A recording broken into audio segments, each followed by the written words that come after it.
Kajing terwa jong kaseng New Trap National Liberation Council HNLC shiki pajba bala deki kwa ban ajing irap kila da ka ba ay ka benta jong donation kala pelongi ka tanat pulit menta kasengi ban krensha shiki pajba ba kaseng HNLC hadu menta kadang dei ka badang sya ken bian nomor kajing ekran nesuk kampat dep pat kadang ya chikmat kumban chupen kan mau henen kasengi ka arp saw tarik unai tung ke HNLC kala pha ya ke kerwo ban pensyai halor ke jingdon jong ki brio ki bashim kabu ke keteng keseng ban dawa pisa bat kala bertenru ban pensyita mi kita ki brio lada kalab haba crunch kilat patai khubor u DIG ke Eastern Range Davis marak ulaong bahadu menta kadang shim ya ke HNLC kum keseng pentriem bat kini kino ki jingai sngoba ha ka benta jong ka donation kan nang sya khen bakalong bi an.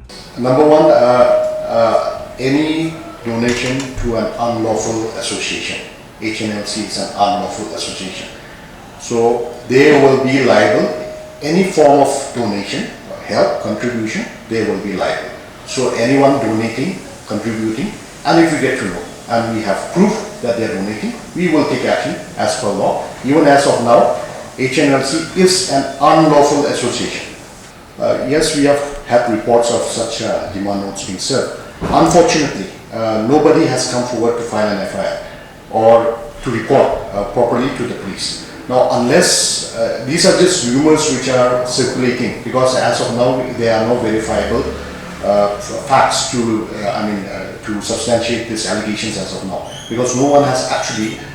Some businessmen, they have claimed that they may have claimed that they were extorted, they was given these demand notes, but they themselves have not come forward to the police to reveal as to whether they have actually got these demand notes or from whom, etc. They have not come forward. So no action can be done taken as of now. On a specific case, of course, we are inquiring into this general allegation, but as of now, we have not had any instance of a very specific case being reported to us.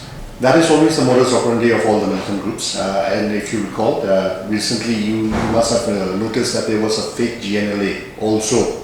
And we found out later when they were actually arrested, they were just laborers. So in today's world where everyone has access to smartphones and with just some sort of photoshopping and posting some sort of demand note, so we cannot ascertain unless we, because at the end of the day, we also get to know through our intelligence sources that certain demand notes have been served. Now, but we cannot authenticate whether that is it is a genuine demand note or whether it has been photoshopped and somebody is playing mischief with it.